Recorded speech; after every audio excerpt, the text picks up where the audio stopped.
beautiful Emily Shaules, and I just want to say thank you for being a guest on my talk show. Thank you so much for having me, Keith. Now, for people who want to know what uncensored is, uncensored is my way of showing people that even with a learning disability, I can still overcome controversy and reach my goals in life.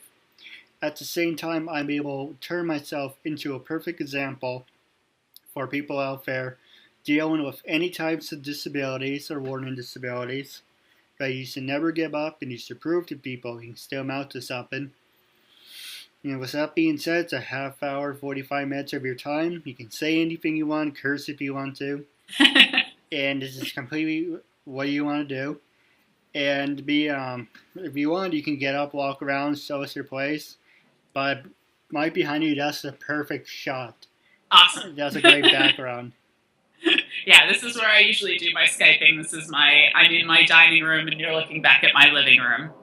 No, it's really nice. Thank you, yeah. So I will show you one thing before we start, and that's the official apartment mascot. This is Teddy. So, if you hear any random barking, that's him. Thank you. It's a cute dog. He is. He's my roommate's dog, and he's the cutest. And like I said, in a little bit, I'm going to pass the show over to you, and I'll put you in the driver's seat. And like you said, you're making a new friend out of it. Yeah, well, I'm excited to be here, and I just wanted to know how you got the idea to do the show, and we met on Stage 32, and so how you got interested in movies or in actors and things like that, because we obviously have a similar passion for it. All right, well, usually I ask a bunch of questions, but I'm going to put you in the driver's seat first. Okay. So. Okay, so let's see. Well, I did not start off acting. I actually used to be a lawyer back in the day, and I got very sick. I was on about 25 pills a day by the time I was 30, and I was just not living the life that I wanted to. And so I made some changes, and I healed myself through diet and lifestyle, and I moved here to Asheville, North Carolina, which is just heaven on earth. I love it here. And for a while, I kind of poked around and did a few odd jobs, and finally I just asked myself one day, what would I regret on my deathbed if I didn't try? And the answer came back acting. That I've always loved acting. I've always loved movies. I'm a huge movie buff, and I just always wanted to try it. And I thought to myself, I don't really have any experience. I was in a couple of high school plays, and that was pretty much it. And how the hell am I gonna act in Asheville, North Carolina? I don't live in LA or New York. And I'm a very big believer in the phrase, when the student is ready, the teacher will appear. And so literally a few weeks after I kind of had the guts to say out loud I wanted to be an actor, they opened up an acting studio here. There's now actually 3 acting schools in Asheville. It's crazy. And I met my mentor. His name is John Menick, and he had 30-year career in New York and Hollywood and LA, and is phenomenal and is just a wonderful, wonderful man to boot. And so I started taking classes with him about a little less than 4 years ago. And within a year, I had my first agent, and he's actually now my agent. They opened up an agency along next to the school, and I just met the most amazing friends. I'm going to see a play of one of them tonight, because we belong to a thing called the Screen Artist Co-op here in Asheville, and it's just what it is. It's not a school. It's a cooperative. It's a group of actors who come together to learn and support one another, and it's really unique. I think a lot of actors at times are very competitive and, have that mindset of I have to get the role, and I got to get over you and stuff like that. And here we really support each other. We read for one another's auditions. When someone books a job, we're so excited, even if we're up for the same role. And it's a really, really wonderful family. So yeah, so I've been a part of that for, like I said, about 4 years. And I booked my first kind of really like big, well-known gig was about a year ago, and it was for Devious Maids, which is like a show on Lifetime, same producer and writer as Desperate Housewives. And so I went down there and I shot that, and I told everyone about it and posted everything on Facebook and was so excited. And then even had like a little viewing party for my friends. And then my scene was cut. And it was just a really huge lesson in, in the business and what can happen, and, how really it's not my job to, it's not the important thing to, watch yourself on screen. It's the important thing is to like do the work and connect with people when you're doing the work. And that was a big reminder for that. So, it was definitely hard. I cried. So I won't lie to you. I was bummed, especially since, my parents are like, you quit law to be an actor and now you're not really an actor.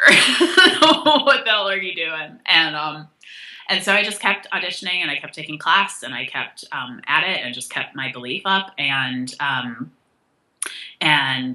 recently I won Best Actress for the 48-Hour Film Festival here in Asheville, which was a really nice full circle moment. And then I just just filmed an episode of Nashville, and that will be premiering in October. So I'm really excited. I've now auditioned several times, and I have a meeting with the casting directors of House of Cards, and that's like a dream show of mine. I would love to be on that. So figured the law background can't hurt on that one, hopefully. And so that's kind of where I'm at right now with acting. All right, and you asked me a question, and I'm going back on it. You asked me what got me into this. Basically, to make a long story short, I got tired of working in retail. I got sick out of it. Basically, the store hired me knowing I had a learning disability, didn't like the fact I had a learning disability, and basically, it's all in my book, but it was a high school job coaching program. You get high school credit and college credit. Oh, cool. And basically it teaches people with special needs how to hold down a job and what to do, what not to do. So the job's like, we can't really hire them without hiring them and being paid. Okay, that's fine. So I got, it was my first job, was being paid. But then, because I was working with another outside organization about looks and make sure they're not abusing you or anything, they didn't like how there was an outside organization looking in on what they're doing because they were doing underhanded things. And they said, we have to get rid of this guy. Sorry. And your dog agrees. Yeah, and he was protecting me from some squirrel or something. Yeah. Thank you, Teddy. Teddy. I'm sorry, continue. No, that's fine. So basically, they didn't like it. There's an outside organization looking at what they were doing. And they said we have to get rid of them. They hired this girl. So happily, she had to be Muslim. But she used her race card. And she's like, it's like, use you for a perfect example. Pretend, we will pretend, I have like, keep, bustling this word. Pretend you're this Muslim girl. And I'm not talking about Muslim girls as you wearing the thing over your face. No. She looked like a normal person. So it's like you, only you wouldn't have said, without saying it. Anyway, I'm not prejudiced or anything. That has nothing to do with the fact. Anyways, back to the story. So she said, Keith, you can tell me anything you want. You can count on me. You help me. I help you. I'm a good friend. And, you can always talk to me when you need something. And your dog's distracting me. Sorry. He's killing a toy right at the moment, so he's showing how tough he is. Teddy, show. I apologize. No problem. I have sore attention span. I have ADD, so it's like, oh, what the dog's doing. I don't have ADD, and he distracts me all the time. So basically, the long story short is, she used to say, oh, we're friends, you tell me anything you want, blah, blah, blah, blah, blah, blah.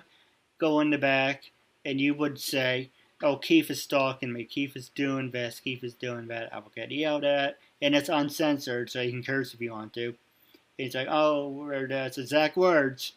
Oh, we're just fucking with you, we're having fun with you. We know you have a learning disability, so don't take it so personally. We're just having wank fun. And I would get yelled at. And as soon as she's done with her routine, the door will swing open. God damn it, Keith, did we just tell you to stay away from her? Look at the camera. The camera, you see her approaching me. Oh, well, you know, we don't have audio, so how do we know that you didn't call her over? So, this went on from April until July, and during that time was building up, and I spent more time in the bathroom throwing up and having a panic attack or having a breakdown, because my parents are like, if you quit the job, you can't live at home because you need your rent, and you're not going to live here at free, so suck it up. And it's like, oh, I sucked it up, and I spend more time. The good news is I was paid for my time, and I don't mean to bitch to you, I apologize. No, it's all good. And they're like, the good news is I was being paid for my time I had anxiety when I was growing up, but this really brought it out to the extreme of it took me a whole year to recover. That time I woke up, I'm like, what a great morning. Alright, it's like, you want to go out today? I put my jacket down. Yeah, I can't wait to go to the diner. And I sit down. I'm like, you want to go? Yeah, I don't feel like it. How come? And it was that bad that I couldn't do anything for a whole year. And that store really screwed up my health. Even though it was my fault, I should have left sooner. But they really took advantage of me, and I would never forgive them for that, for screwing up my health. I understand how I feel like our minds and our bodies are very interconnected. And if our minds aren't getting the message to, leave a certain situation or do a certain thing, if we ignore that long enough, our bodies will get our attention for us. I mean, that's exactly what happened with me. And, I was going down this path of, like my parents getting married and having 2.2 kids in the suburbs. And, I was married and, and it wasn't the life that I really wanted for myself, but I honestly didn't think I had another choice. I just thought that's what you did.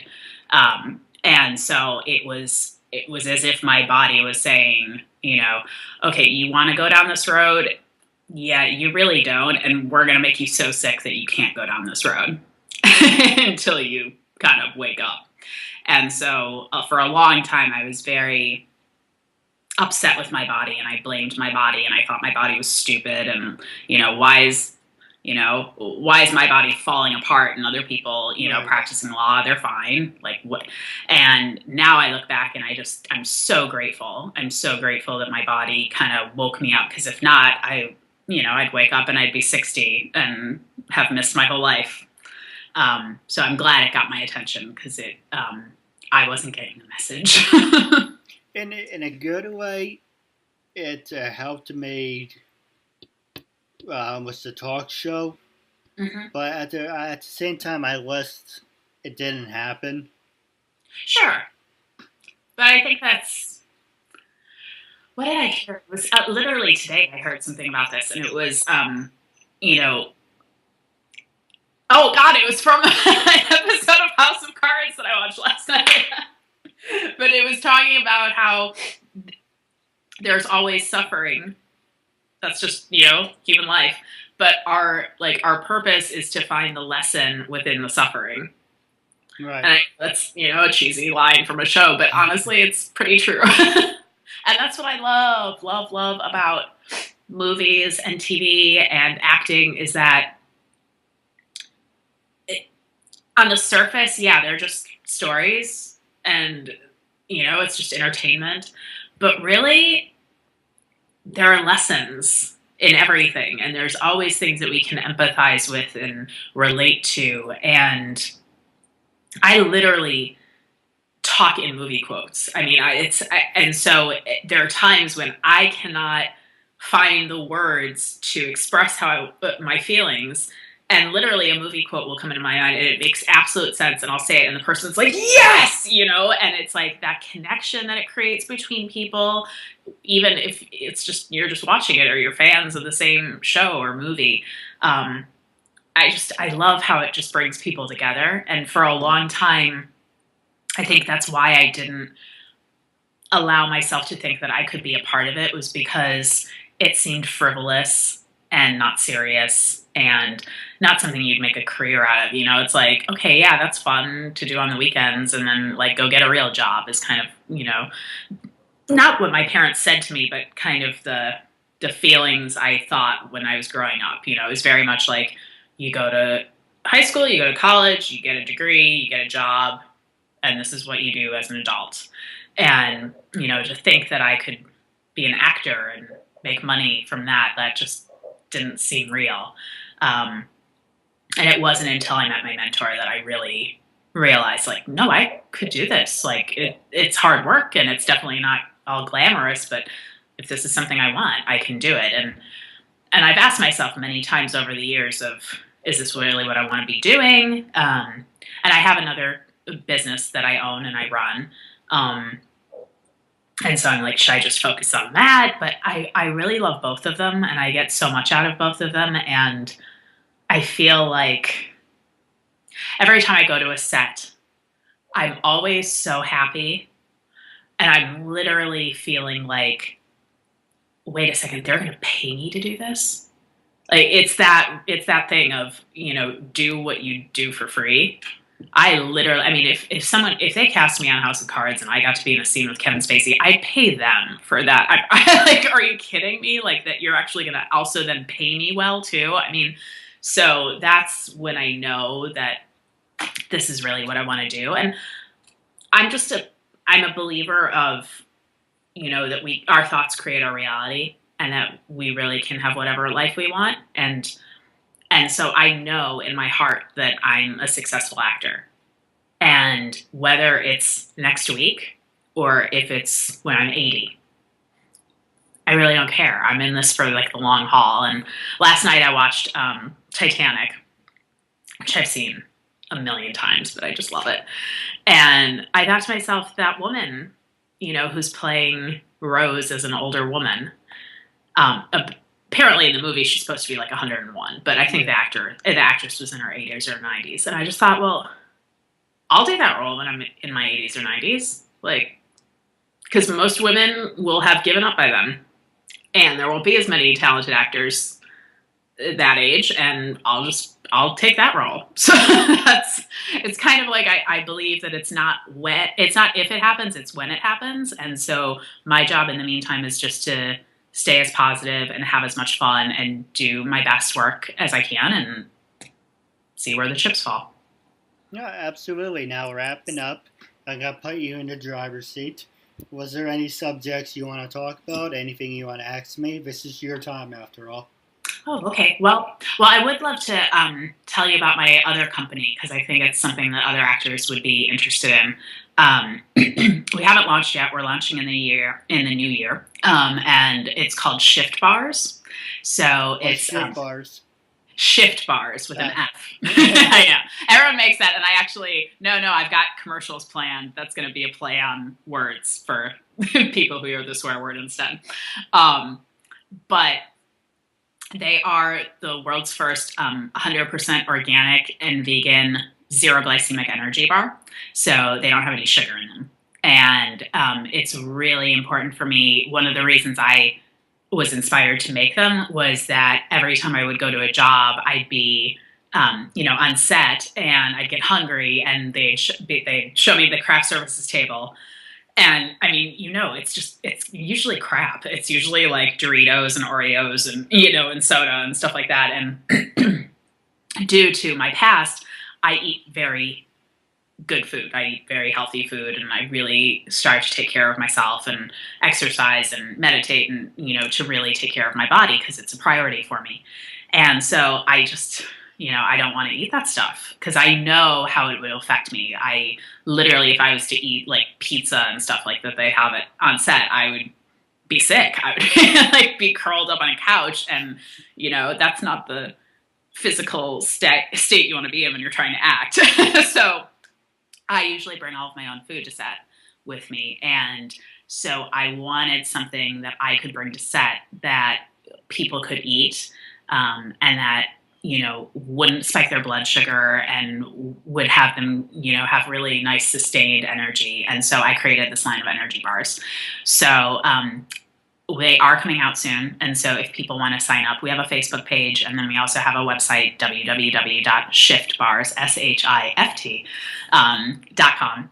And they can sign up and get updates and coupons and stuff like that. And I talk about acting, I talk about health, I talk about consciousness, and, I just, it's a really, really fun project, and I love doing it. And it's kind of, it's the best. I get the best of both worlds with acting and then the business.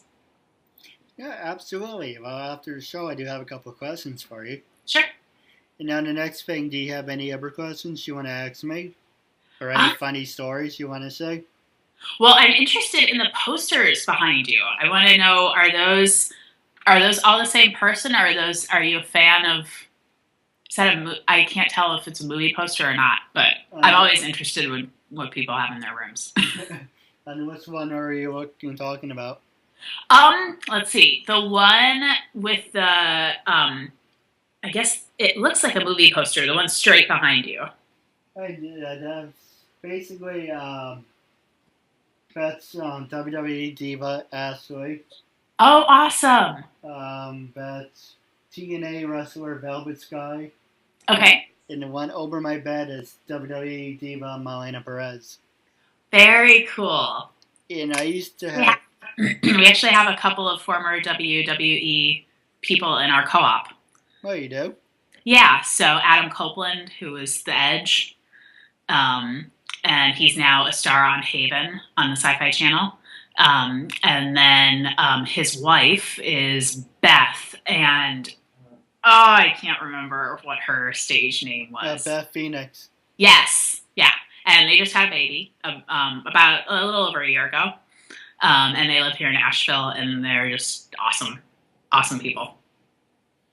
Oh, 2 questions about that. Yeah. The reason I have the picture frames is because they're actually... I used to hang up random posters just for the hell of it. Yeah. But these are actually autographs, Oh, cool. The Melena one meant a lot to me because that was my first one. She said, "To Keith." Actually, I can read it to you. Yeah. She says, "To Keith, keep showing the world how amazing you are." Velvet just says, "To Keith, love Velvet." And actually, I gave her like a little keychain thing. Uh-huh. Like a peace offering. I was extending my hand to her in friendship. Yeah. So she said, "To Keith, I love my gift. So amazing all you have accomplished. So proud of you. You are a rock star." Awesome. And I have that hung it up because it really means a lot to me. Yeah, I would definitely hang those up. That's really cool. Congratulations. Yeah, I appreciate it. Now, wrapping up, do you have any funny stories you like to share? Funny stories. Well, on my way to Nashville, I got a speeding ticket, which I usually don't get. And then I pulled in, I was driving to Nashville, and I decided to go get some food. And then I was driving to my hotel, and it was probably around like 8 o'clock at night. And I've never been to Nashville. I'd never been to the city before. And I'm driving, and there's this all these crowds everywhere. And I'm trying to get to my hotel, and every single road is blocked. And I pull up to a cop who's at one of the blockades, and I was like, "What's going on?" And he's like, "Oh, we have a concert tonight. It's our summer music series." And I was like, "Well, my hotel is there. You know, how do I?" And he's like, "Oh man, I don't know how you're gonna get in because like it's literally the concert's across the street from your hotel, so every road is blocked around your hotel." And so I was like, "Okay." And he's like, "Try going this way and this way and this way." And I'm like, I don't know any of these streets that he's naming, and my GPS is like saying, go this way. And I'm like, no, there's a barricade there. And so I finally am driving up, and I can see, the street and the hotel, and I was like, I'm so close. But then the blockade's there. And so I turn into this alley so I can go back the other way where I came and then go down a block. And I turn, and I pull out, and all I see are lights coming at me because it was a one-way street. And I was like, oh my God! So I like pull back into the alley really quick, and then I pull out again to like go the way I had been going, and everyone's on the streets like, no! And I stop, and there was a car right there. And so I had bumped the car. And I looked, we got out of the car, and there was nothing on my car. Like, no scratches, nothing. There was a couple flakes of paint from his car, and that was it. And then, but there was one scratch on his car. And so we stayed there for over an hour waiting for a police car to come and write the report. But the cool thing is that we had the best seats in the house for the concert because it was literally across the street, and everyone was like freaking out about where to park and paying so much money to park, and we just were like sitting on the road and like, awesome, we get the best concert seats for free. So yeah, that was my experience in Nashville. Yeah, things work out for a reason. Exactly. My funny story is I won't mention the name, but I ring people up on broadcast here. Mm-hmm. And these couple of fat people. I know that sounds horrible, but it's funny though. And it's these heavy set people, if that sounds any better. And he's like, "Mommy, I want a candy bar." It's like, you don't need a candy bar. Have you looked at yourself lately? She said that? And she's not in any position because she's big as a bus. Oh. But that's the fact that two fat people are yelling at each other about candy bars. I thought it was really funny. Well, that's why I make the bars that I do, because sugar is actually an addictive substance. So I have a lot of compassion for people because it's definitely something I used to be addicted to, and I want people to have an option to eat healthy and still have things that taste good. And so, yeah, I that's why I made the bars. Yeah, absolutely. Now, wrapping up, do you have anything to say to your fans and listeners, or how they can follow you on social media? Oh, yeah, I have a Facebook page, Emily Shaules. The last name is Shaules. And I also have an IMDb page. But yeah, and I've got a website, EmilyShaules.com. And I love hearing from people and responding to people. So I appreciate you having me on your show and taking the time to talk with me.